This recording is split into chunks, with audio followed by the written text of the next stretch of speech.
My name is Lena, and I'm 34 years old. If you had asked me a year ago what my biggest dream was, I would have said, to get engaged to the love of my life and finally feel seen.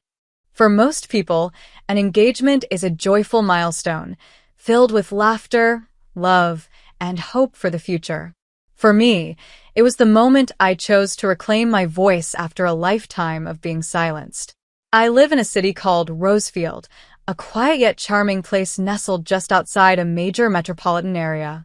It's where I've built a peaceful life away from the emotional chaos I grew up in. I've been with Lucas, my boyfriend of 6 years, and not once in all those years did I doubt that he was the one. He's steady, supportive, funny, and kind in all the ways that matter. When he proposed, I felt a mixture of joy and disbelief. Someone actually chose me, not my younger sister Jenna. See, in my family, I was never the favorite. That title belonged to Jenna from the day she was born. She's 5 years younger than me, and for as long as I can remember, our parents, especially my mother, Linda, have treated her like royalty. My father, Mark, was always just a quiet shadow in the background, never standing up for me or questioning my mother's blatant favoritism. Growing up, I used to wonder what I did wrong. On my 21st birthday, my parents forgot to even wish me until my grandma called to remind them. They rushed to the store, grabbed a cake that was half frozen, and handed me a $15 gift card like it was some heartfelt gesture. Just a few months earlier, they had thrown a 6-day celebration for Jenna's 18th birthday, complete with catering, a DJ, a professional photographer, and personalized decor. I pretended it didn't hurt. I got good at pretending. So when Lucas and I started planning our engagement party, I told myself this time would be different. We were doing this for us. We spent months picking the perfect venue, choosing elegant colors, finalizing the guest list, and carefully organizing every detail so it would feel just right. I was finally going to have a moment that was about me, not Jenna, not anyone else. Just me and the person I loved. For the first time in years, I allowed myself to feel excited, to feel like I mattered. And just 5 weeks before the big day, everything started to unravel. It was a Tuesday afternoon. I had just finished reviewing the seating chart for the party and was about to call the florist when my phone rang. I smiled when I saw the caller ID. It was my mom. A part of me, the part that still longed for her approval, thought maybe she was finally calling to say she was proud of me. Maybe she wanted to talk about her outfit or offer to help with the arrangements. I picked up, hopeful. "Hi, Mom." Her voice was sharp and cold. "Lena, cancel the engagement party." I blinked. For a second, I thought I'd misheard her. "What?" "You heard me," she said firmly. "Cancel it. We're throwing a party for Jenna instead." My stomach sank. "What are you talking about? Jenna just got a major promotion. We're celebrating it on the same day as your engagement party. Everyone will be coming to her event." I couldn't believe what I was hearing. My mind struggled to catch up. "Mom, I've been planning this for months. Invitations have gone out. The venue is booked, the food." "You're being selfish," she cut in. "This is a big moment for your sister. It's a career milestone. It means something. And my engagement doesn't?" I said, my voice rising despite myself. "This is a once-in-a-lifetime moment for me." She sighed, like I was exhausting her. "It's just a party, Lena. You can move it. Reschedule. No one will mind." "No," I said, trying to stay calm. "I'm not canceling it. Not for anyone. Especially not for Jenna's promotion." There was a long silence, then her voice dropped into something colder. "You always make things difficult." And with that, she hung up. I stared at my phone in disbelief. I sat there, frozen, while the words replayed in my head. "Cancel the engagement party. We're throwing a party for Jenna instead." I wanted to cry, but I didn't. Instead, I felt something else, fury. This wasn't just about a party. This was about everything. Every time I had come second. Every time Jenna had been treated like a princess, and I was the leftover. When Lucas got home that evening, he found me sitting on the couch, still holding my phone like it might ring again. "Lena, what's going on?" I told him everything. Every word. He listened, jaw clenched, his eyes darkening with anger. She actually said that to you? He asked. I nodded, my voice tight. She wants me to give up my engagement party so they can celebrate Jenna's promotion. That's insane. I know. He sat beside me, wrapped his arm around my shoulders. We're not canceling anything. We've worked too hard for this. I leaned into him. I just wanted this one thing to be about me. He kissed my forehead. It is about you. And me. And our future. Not them. And for the first time that day, I let myself exhale. The next morning, I woke up determined to shift my focus back to the party. Lucas, and I still had a lot to finalize: floral arrangements, music playlist, catering confirmations. I had spent years being pushed to the background. I wasn't going to let this moment slip through my fingers just because my mother refused to see my worth. As I sipped my coffee and opened my laptop, my phone buzzed. It was a text from my cousin Lily. Lily, hey Lena, is everything okay with you and Lucas? I heard you guys broke up. I stared at the message, confused. Broke up? What was she talking about? Me. What? No. Who told you that? She replied almost instantly. Lily. Aunt Linda. She told Aunt Barbara that you and Lucas had a huge fight and called off the engagement. She said the party's canceled. I nearly dropped my phone. Panic rose in my chest as I called Lily immediately. What's going on? I asked as soon as she picked up. I don't know what to believe, Lena, she said. Aunt Barbara told me that your mom called her last night. She said the party was off and everyone should go to Jenna's celebration instead. My pulse thundered in my ears. I felt like I was standing in quicksand. Lily, none of that is true. Lucas and I are fine. The engagement party is still happening. My mom told me to cancel it for Jenna's promotion, but I said no. So now she's lying to everyone. Oh my God, Lena. I'm so sorry. I had no idea. It's okay, I said, swallowing the lump in my throat. But I need your help. Can you let people know the truth? The party is still on. Of course, she said without hesitation. I'll start calling and texting people right now. I spent the next few hours doing the same. Message after message. Call after call. Each one more exhausting than the last. I explained to every guest on our list that the engagement was not canceled. That Lucas and I were fine. That my mother had fabricated the entire story to sabotage the event. Some were surprised. Others were sympathetic.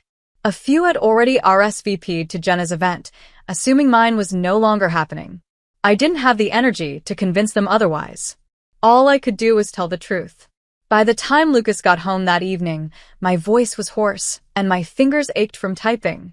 He sat beside me, reading my face. What happened? I told him everything. The lies. The calls. The texts.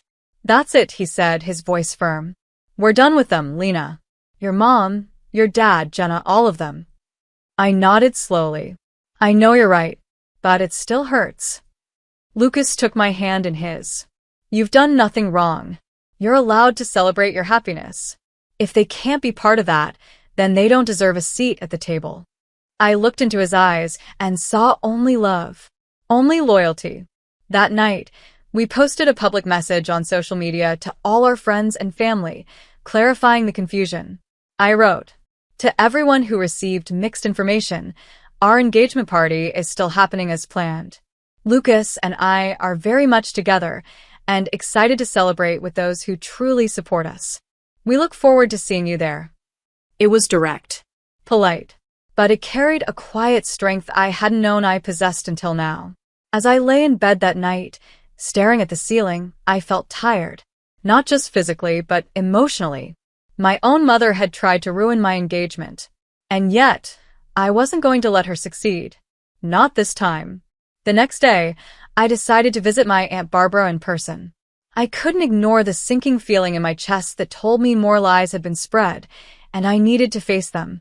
Aunt Barbara had always been warm to me growing up, and I truly believed she'd want to hear my side of the story. I also wanted to make sure she and her daughter, my cousin Maya, knew that the engagement party was still happening. As I approached the front porch of their home, I could already hear voices from the living room window. I paused just before knocking. I can't believe Lena, would do something like this, Aunt Barbara was saying. Her voice sounded disappointed. Canceling her own engagement party just to spite Jenna? It's childish. My stomach twisted. Right? Maya chimed in. Jenna works so hard. She deserved her promotion.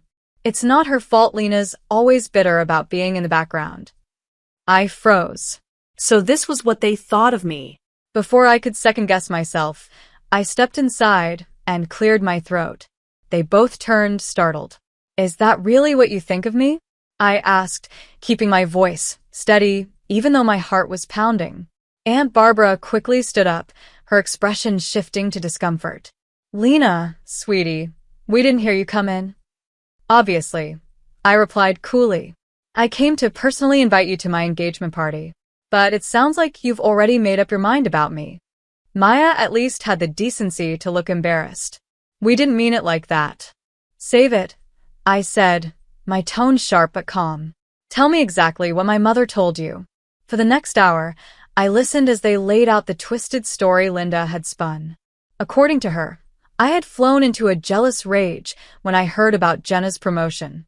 I'd allegedly demanded that the celebration be canceled, and when Jenna refused, I supposedly canceled my engagement out of spite, saying I'd rather stay single than share my spotlight.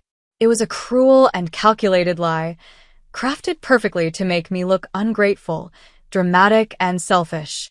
None of that is true, I said, my voice trembling now, not from fear, but from years of pent-up emotion.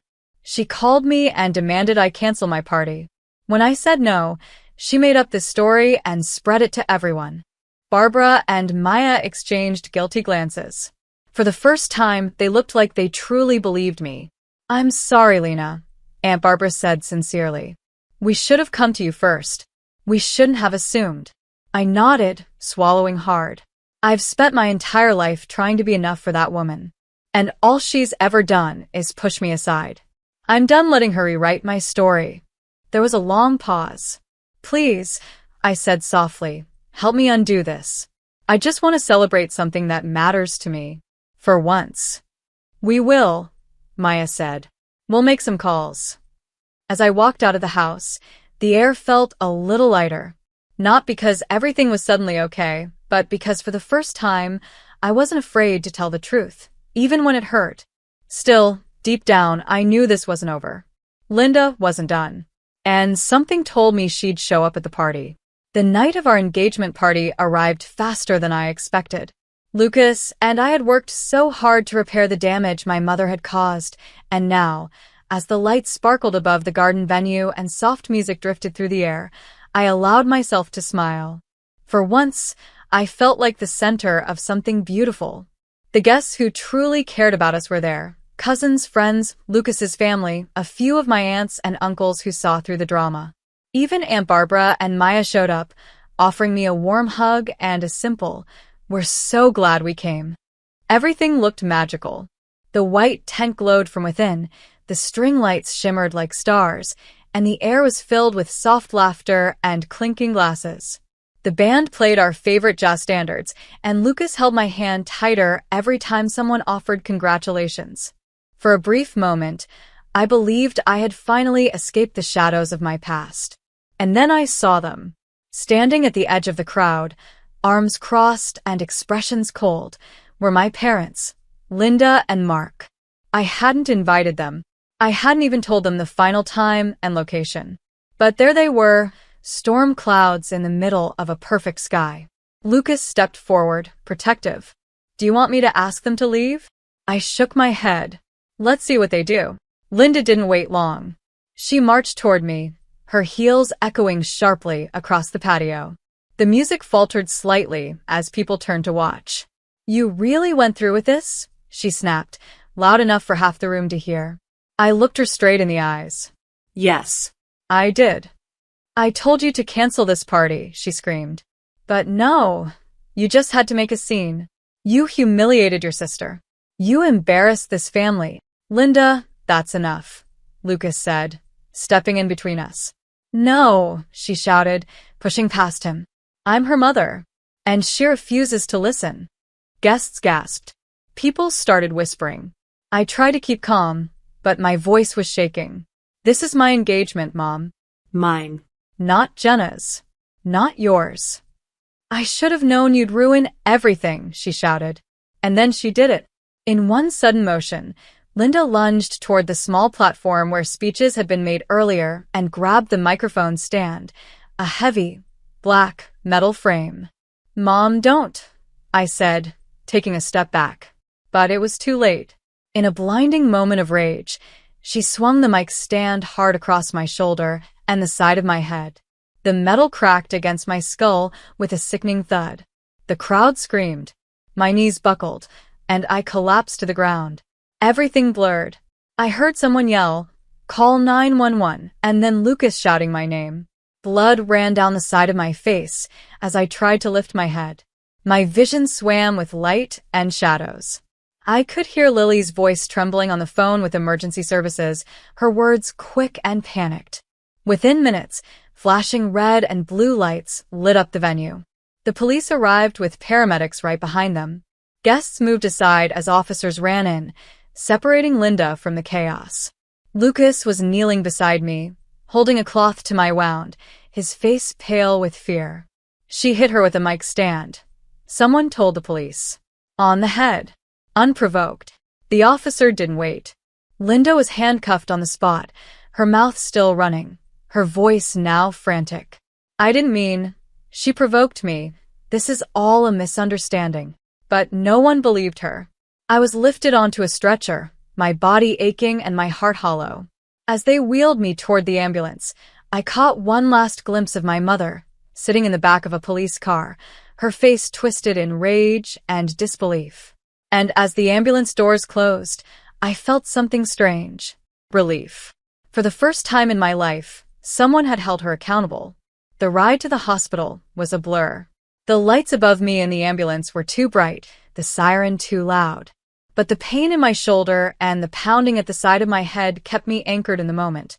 I remember Lucas holding my hand, his thumb gently brushing over mine as he tried to reassure me through tear-filled eyes. At the emergency room, the medical team worked quickly. A scan confirmed a minor concussion, a bruised collarbone, and a deep gash just above my right ear that needed 6 stitches. My shoulder had swelling that would take weeks to heal. The physical pain was sharp, but not as sharp as the emotional wound left behind. Lucas never left my side. Over the next few days, I remained under observation. I replayed the scene at the engagement party in my mind over and over again. My mother's scream, the shock in the guests' eyes, the cold metal slamming into my head. It wasn't just an outburst. It was an attack, plain and simple. I had spent my entire life swallowing my mother's emotional abuse. But now, she had crossed a line no one could ignore. On the 4th morning, I sat upright in my hospital bed and looked at Lucas. I want to press charges. He nodded immediately. You don't have to do this alone. I'll be with you every step of the way. With his help and the support of Lily, who had witnessed everything, I contacted a lawyer and filed a formal complaint with the local police department. My mother was already in custody for felony assault with a weapon, but I wanted to ensure she faced legal consequences that matched the trauma she caused. The case moved quickly, partially because the attack had happened in front of nearly 50 witnesses, many of whom were willing to testify. Surveillance footage from the venue clearly showed the assault, from the moment Linda grabbed the microphone stand to the moment I hit the ground. My lawyer, a sharp and empathetic woman named Rachel Sanders, walked me through the entire process. You don't have to feel guilty for seeking justice, she told me. What she did was criminal, and the law is on your side. In court, I sat in the witness box, staring directly at the woman who gave birth to me. She wouldn't meet my eyes. I told the truth, not just about the attack, but about the years of neglect, the favoritism, the manipulation, and the emotional damage I had endured. I spoke clearly, my voice steady despite the pain. I didn't cry. I didn't yell. I just let the truth stand on its own. When it was over, the judge ruled swiftly. Linda was found guilty of aggravated assault and sentenced to 18 months in state prison, followed by mandatory anger management therapy and a restraining order preventing her from contacting me for 5 years. I felt a wave of emotions, relief, sadness, even grief, but most of all, I felt strong. I had stood up to the person who had hurt me the most. I had finally broken the cycle. After the trial, something shifted inside me. For the first time in my life, I wasn't afraid of disappointing anyone. I didn't have to tiptoe around feelings or make myself smaller so others could shine. I had stood up, told my truth, and watched justice take its course. But healing wasn't instant. I spent a few weeks recovering physically at home with Lucas, who took care of everything: meals, medicine, even gentle shoulder massages to ease the pain. His presence was calm and reassuring, a reminder that I was safe, that I was loved. Despite everything, there were quiet moments when the grief crept in. Grief not for what happened, but for what I had always wanted and never received: a mother's unconditional love. But slowly, I stopped waiting for apologies that would never come. I stopped trying to fit into a family that never saw me. Instead, I focused on what I could control: my future. I started seeing a therapist, someone who helped me work through the years of emotional neglect and taught me how to set boundaries that honored my well-being. For the first time, I didn't feel broken, I felt free. Lucas's family became my second home. His mother would call just to check on me. His sister dropped by with soup and silly gossip. They never treated me like I was damaged. They just made space for me, without conditions. It was a kind of love I had never known before. I also began volunteering at a local women's support center, offering time to those recovering from domestic or emotional abuse. Sharing my story didn't just help others, it helped me. It reminded me of how far I had come. Lucas and I still had a wedding to plan. And this time, I wasn't doing it to prove anything to anyone. I wasn't seeking approval, attention, or praise. I was creating a day that would celebrate love, truth, and the strength it takes to rise after being torn down. One evening, as we sat on the porch watching the sunset, Lucas reached over and gently squeezed my hand. "I'm proud of you," he said. "You didn't just survive. You rebuilt." I smiled. I'm not done rebuilding yet. The weeks passed quickly, and before I knew it, we were just days away from our wedding. It wasn't going to be a grand production. That dream had changed. Now I wanted something real, Intimate. authentic. We chose a small vineyard just outside Rosefield, surrounded by rolling hills and golden light. It felt like the kind of place where healing could bloom. Our guest list was carefully chosen, people who had stood by us, who had shown love without conditions. And this time, there were no second thoughts about who should be there. I never sent invitations to Linda, Mark, or Jenna. I had no desire to reopen wounds just to appear polite. My peace was worth more than their presence. The morning of the wedding, I stood in front of a mirror in a simple white dress, soft curls framing my face, a quiet calm settling in my chest. My reflection looked back at me, strong, serene, no longer someone seeking permission to be happy. As I stepped out onto the vineyard path, the sun cast a warm glow across the guests. I saw Lily wiping away a tear, Aunt Barbara and Maya clapping with wide smiles, and Lucas standing at the altar, eyes locked onto mine like I was the only person on earth. We said our vows under a wooden arch draped with soft ivy and white roses. Lucas's voice didn't shake when he promised to stand beside me in all things. And when I spoke, I didn't just speak to him. I spoke to the version of myself who had once felt invisible. With you, I found what love is supposed to feel like: safe, honest, and strong. I promise to never shrink myself again. And I promise to build a life with you that's rooted in truth. When the ceremony ended and Lucas kissed me, I didn't just feel married. I felt free. At the reception, there was laughter, dancing, and more joy than I could have imagined. Grandma, now living in a care home but still sharp as ever, had recorded a surprise video message for us. "Lena, you've always had strength in you. I'm proud of you for finally using it." There wasn't a dry eye in the room. As Lucas and I shared our first dance under the twinkling lights, I rested my head on his chest and whispered, "We made it." He kissed the top of my head.